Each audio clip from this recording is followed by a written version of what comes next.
तक जेल नहीं गया, और मैं तो, मेरे पे तो मुकदमा दर्ज हुआ जब मुझे सरकार ने बोल रहा था यार मान, डर क्यों नहीं रहा? मीणाओं में इनसे बड़ा नेता कभी नहीं हो सकता, होगा नहीं कभी, क्योंकि इनका एक इतिहास बहुत लंबी लड़ाई लड़ी, लेकिन ये किसी दूसरे की तारीफ नहीं करता यार।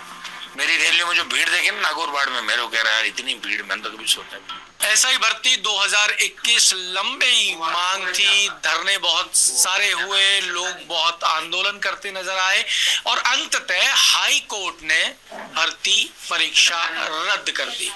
मेरे साथ हैं नागौर सांसद हनुमान बेनीवाल, इनसे बातचीत करेंगे इस भर्ती पे। साहब, सबसे पहले तो एक लंबा संघर्ष था, भर्ती रद्द कर दी हाई कोर्ट ने, पहले तो आपकी प्रतिक्रिया उसी पे ले लेते हैं, फिर आगे बात करेंगे। देखिए, राजस्थान के जो राजस्थान उच्च न्यायालय का जो फैसला है वो स्वागत योग्य था। कल ही हमने इसके अंदर पहली प्रतिक्रिया दे दी थी, और ये जीत राजस्थान के जवानों की जीत, राष्ट्रीय लोकतांत्रिक पार्टी के संघर्ष की जीत, और हर उस व्यक्ति की जीत जो किसी न किसी तरह इस भर्ती को रद्द कराना चाहता था। ये कल ही हमने दे दिया था, और सबसे बड़ा जो बधाई के पात्र है वो हाई कोर्ट है, जिस पे विश्वास बढ़ा राजस्थान के नौजवानों का, किस प्रत्येक वर्ग का, कि कोर्ट क्या करेगा। कोर्ट पे ही नजर थी जब भजनलाल सरकार की उप समिति PHQ, ADG, SOG, AAG ने कहा भर्ती रद्द करेंगे, फिर चेंज हो गया मामला। भजनलाल जी के कुछ आसपास के मंत्री, कुछ ब्यूरोक्रेट जिन पे आरोप लगे महिला मित्रों का, हम नहीं लगाए थे, कि अपनी महिला मित्रों को बचाने के लिए ये इस मामले में दूसरा कुछ करना चाहते हैं, तो सरकार बैकफुट पे आकर वापिस उन्होंने शपथ पत्र दिया कि भर्ती रद्द नहीं होनी चाहिए। तो इस फिर मामला हाईकोर्ट के अंदर गया। हम लड़ रहे थे, लाखों लोगों की रैलियां करी, जेल पर आंदोलन चलाया, राज्यपाल से मिले, 127 दिन का धरना, लोकसभा होल पार्टी मीटिंग, हम संघर्ष कर रहे थे कि भर्ती रद्द कराएंगे। हाईकोर्ट ने नहीं की तो हम दिल्ली कूच करेंगे, 1 लाख जवान, और दिल्ली को कहेंगे दिल्ली से भर्ती रद्द कराएंगे। दिल्ली में के नेताओं से भी लगा होता है कि आपकी बदनामी हो रही, बीजेपी की बहुत बड़ा स्तर पे आपका कमिटमेंट था। प्रधानमंत्री का था कि पेपर माफिया को पाताल से खोज निकालेंगे, गृह मंत्री का था, नड्डा जी का था। तो हम प्रयास कर रहे थे और सबके प्रयास रंग लाए, और सबसे बड़ा धन्यवाद राजस्थान उच्च न्यायालय को, वो तो हम सभी दे रहे हैं। लेकिन उच्च न्यायालय अगर खिलाफ दे देता फैसला तो भी हम तो लड़ाई जारी रखते, धरना थोड़ी समाप्त करते। कल हमने धरना जो समाप्त किया, RPSC पुनर्गठन और SI भर्ती, तो पुनर्गठन में भी कोर्ट ने कह दिया जो हम कह रहे थे कि पुनर्गठन होना चाहिए, संजय श्रोत्रिय, मंजू शर्मा और संगीता पे कार्रवाई होनी चाहिए। तो अभी तक इस्तीफा ले लेना चाहिए, संजय श्रोत्रिय गिरफ्तारी होनी चाहिए। तो 100 गहलोत के PSO का संजय श्रोत्रिय कनेक्शन सामने आता ही बड़े मगरमच्छ कौन है, जैसे एक आध का नार्को टेस्ट होगा सामने आ जाएगा सारा। कराए भजनलाल सरकार, SIT बना दी। SIT कौन पूछता है SIT को, वो तो पहले ही बने हुए SIT। आप रीट लेवल की CBI जांच दे दो, उसके अंदर बड़े मगरमच्छ कांग्रेस के नेता पकड़े जाएंगे।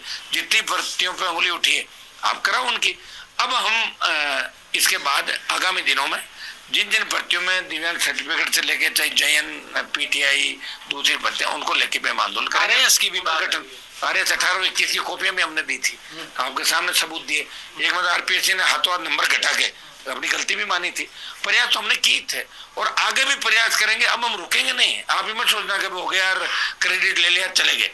जो राजस्थान में जहाँ जहाँ अन्याय अत्याचार होगा, चाहे पेपर लीक हो, चाहे अपराधी हो, चाहे माफिया हो, RLP पहले भी उनके खिलाफ लड़ती रही और आगे भी हमारा संघर्ष सड़कों पे जारी रहेगा। आवश्यकता पड़े तो जंतर मंतर पे भी इस बार तंबू गाड़ देंगे, जिस तरह शहीद स्मारक पे लगाए।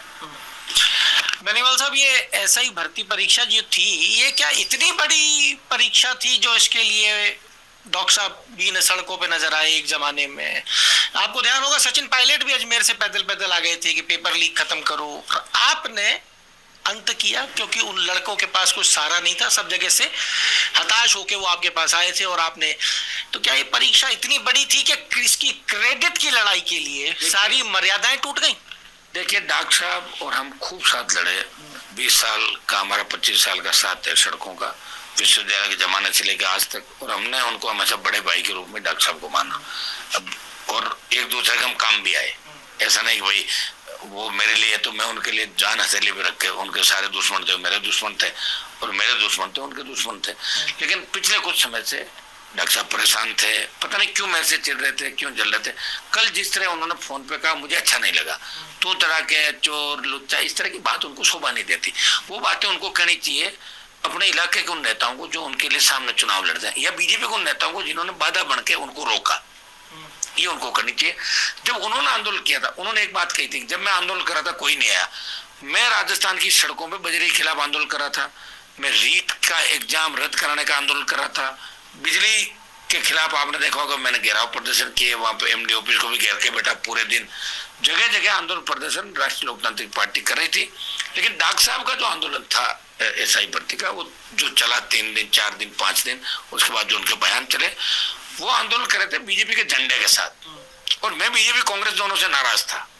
डॉक्टर साहब ने मुझे कभी आमंत्रित नहीं किया, कभी मुझे फोन करते हनुमान जी आओ तो मैं चला जाता। मैंने तो उनको कहा था इसे, और पायलट ने भी कहा आरपी जी का वो पैदल मार्च निकाला, मैंने उनको भी आमंत्रित किया। मैंने कहा आओ आप इस रैली के अंदर आके अपना संबोधन दो। डॉक्टर साहब को मैंने ये भी कहा था, मैंने कहा आप क्रेडिट के लिए परेशान हो रहे हो, आप तो जब 1-1.5 लाख नौजवान आएंगे आप सरकार की तरफ से आ जाना, नहीं तो कमिश्नर भाग के आएगा। आपने जयपुर में वीटी रोड में की, तो आप आना और मैसेज दे देना कि हम इसकी जांच कराएंगे, तो अपना क्रेडिट मिल जाता। लेकिन कल इस तरह करने की क्या आवश्यकता, मैं ही कहता था कि हाँ डॉक्टर साहब ने भी लड़ाई लड़ी थी, लेकिन अंतिम लड़ाई तो हनुमान बेनीवाल लड़ाई तो कही हुई देश के अंदर। अंतिम विजेता कौन रहा? सेमीफाइनल खेले में मना कहाँ कर रहा हूँ, फाइनल तो आरएलपी ने खेला कि नहीं खेला। अगर ये रद्द करा देते भजनलाल से तो पूरा क्रेडिट इनको था, रद्द तो हाईकोर्ट ने किया है। सड़क पे मैं था, डॉक्टर साहब थोड़ी थे सड़क पे, तो मुझे मिलेगा क्रेडिट। सड़क पे मैं, कोर्ट रद्द कर रहा है तो बीजेपी कांग्रेस को तो क्रेडिट का मतलब ही नहीं है, सीधा सीधा दिख रहा है।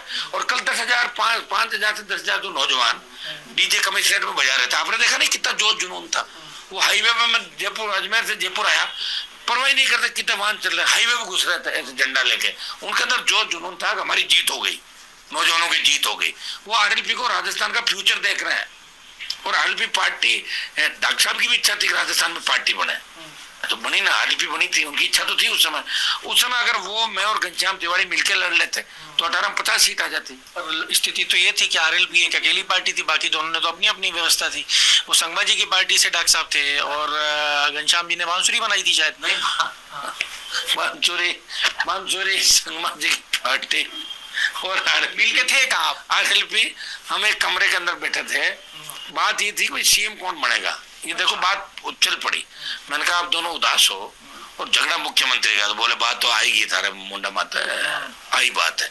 तो मैंने कहा ऐसा करो अभी कोई कैंडिडेट घोषित नहीं करते हैं, क्योंकि जैसे ही किया तो कि जाट को कर दिया तो ब्राह्मण मीणा चला जाएगा, मीणा हो गया तो जाट ब्राह्मण चला जाएगा।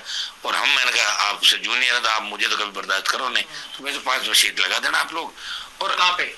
जब सीएम के आसपास सीट, दोनों में से कौन बन रहा? तो सुनो, हमने कहा कि एक बार अपन सीटें ले आते हैं, तीनों मिलकर लड़ते हैं राजस्थान में, एक जगह आपका कैंडिडेट होगा, एक मेरा होगा, तीनों साथ प्रचार करेंगे। डॉक्टर साहब को बहुत बड़ा अनुभव है, वो बहुत बड़ा अनुभव ये पुराना है। और सुनो संगठनात्मक, और देखो मिनिस्टर भी रहे लोकसभा में, हमसे सीनियर है डॉक्टर साहब। मैंने कहा आपके अनुभव का हमें फायदा मिलेगा, ये पूरा इलाका आ जाएगा, ये आ जाएगा। घनश्याम जी होंगे तो फिर सारे राजस्थान में ब्राह्मण मीणा ब्राह्मण जाट ये समीकरण भी बन जाएगा, वो सी सीटें इसी से निकल जाएगी। सुनिए, घनश्याम जी और किरोड़ी जी में कौन बन रहा था? उनकी सहमति हो गई थी। तीनों हम थे, आपकी तो बगल में लग गई थी ना कुर्सी। हाँ तीनों थे। तो मैंने कहा ऐसा करेंगे, जहाँ जहाँ जैसी सीटें जीतेगी।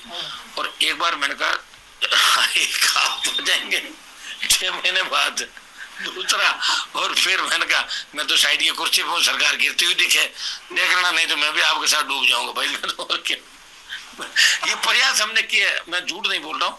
आप डॉक्टर साहब को ये कहना कि हनुमान जी ने लास्ट तक प्रयास किए करने की, और मेरे से तो उनकी नाराजगी एक बार मैं पूछ रहा हूँ, मुझे छोड़ के चले गए, इस बात से हाथ है यार। मैं अब ये भी नहीं कहूँ कितने हाथ हैं, ये बताओ। आप लोग साथ रहे हो, लंबा साथ है।